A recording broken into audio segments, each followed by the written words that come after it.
नमस्कार विद्यार्थी मित्रांनो, मी डॉक्टर किशोर बागडे. आपण बघत आहात YouTube channel medical admission guidance. या चॅनलद्वारे मेडिकल ॲडमिशन संदर्भात लागणारी सर्व माहिती विद्यार्थी व पालक यांच्या गरजा लक्षात घेऊन वेळोवेळी प्रसारित केली जाते. तरी अजून हा चॅनल सबस्क्राईब केला, सबस्क्राईब करा, बेल आयकॉनवर क्लिक करा आणि आपल्या मित्रांना शेअर करा. तर मेडिकल ॲडमिशन प्रोसेसमध्ये दुसरे राऊंड आता जवळजवळ संपलेले आहेत. MBBS BDSचा रिझल्ट लागलेला आहे आणि त्याची ॲडमिशन घेण्याची मुदत ही 6 तारखेपर्यंत आहे. त्याच दरम्यान एक महत्त्वाची बातमी आलेली आहे की साधारणपणे MCCचा तिसरा राऊंड सुरू झालेला आहे आणि त्याच्यामध्ये सीट मॅट्रिक्सच्या सीट ह्याच्यामध्ये महाराष्ट्राचे 8 कॉलेजेसचा नाव आलेले आहे. म्हणजे ह्याचा अर्थ 8 कॉलेजेसला मान्यता मिळालेली आहे आणि ते ॲडमिशन प्रोसेसमध्ये आलेले आहेत. ह्याचे डिटेल्स अजून काही आलेले नाही, टोटल डिटेल्स आलेले नाहीयेत. तर आपण हे 8 कॉलेजेस आलेत हे तर आपण संभाव्य धरू शकतो, त्याच्यामुळे मी आज हा व्हिडिओ करतोय. तर ते 8 कॉलेजेस कुठं कुठं आलेले आहेत आम्ही MCCच्या वेबसाईटवर ते अगोदर सांगतो.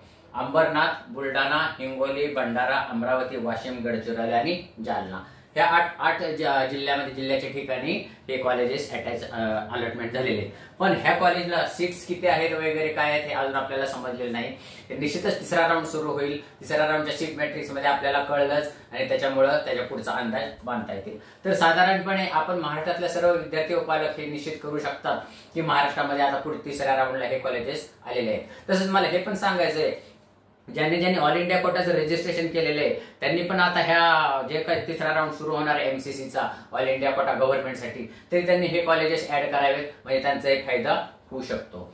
तर आता हे साधारणपणे हे कॉलेज ऍड झाले, ह्याचा कट ऑफवर काय परिणाम होऊ शकतो हे आपण बघूया. साधारणपणे आता हे 8 कॉलेजेसमध्ये काहींना 50 असू शकतात, काहींना 100 असू शकतात. पण साधारणपणे त्याच्या इन्फ्रास्ट्रक्चरनुसार हे असतं. जर समजा सगळ्याच कॉलेज 50 ने जर समजा आपण धरलं की 50 जागा अलॉट झाले, जास्तच असतील, काहींना 50 असतील, काहींना 100.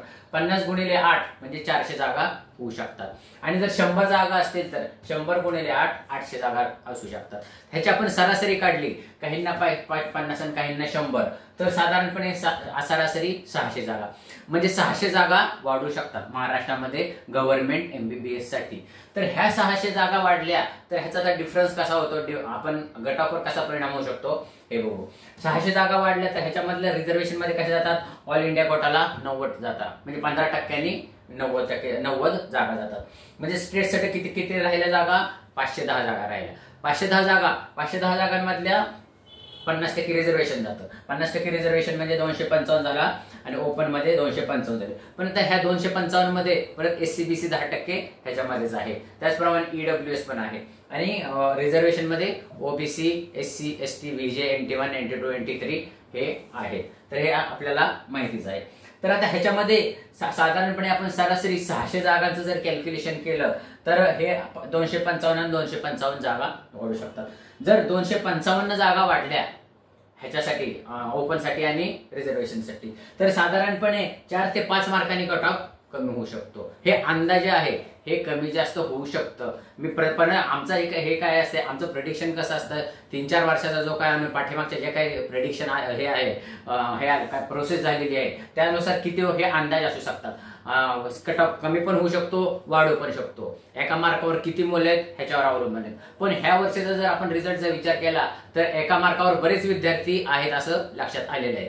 हे आपल्या असं पण लक्षात आलेलं आहे की पहिला राऊंड आणि दुसरा राऊंड ह्याच्या कट ऑफ मध्ये जो काही अंतर नव्हतं त्याच्यावर हे पण अंदाज येते की एका मार्कावर अनेक विद्यार्थी असतात.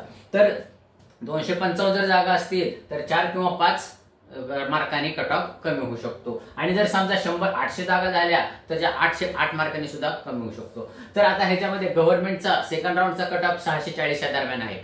हे पण कमी जास्त असू शकतं. आम्ही सगळे काउन्सिलर किंवा जे काही स्टडी करतात हे अंदाजे करत असतात, तरी सर्व श्रोत्यांनी सर्व जे काही व्हिडिओ बघतात त्यांनी हे लक्षात घ्यावं की आमचे पण अंदाज थोडे 1-2 मार्कांनी चुकू शकतात.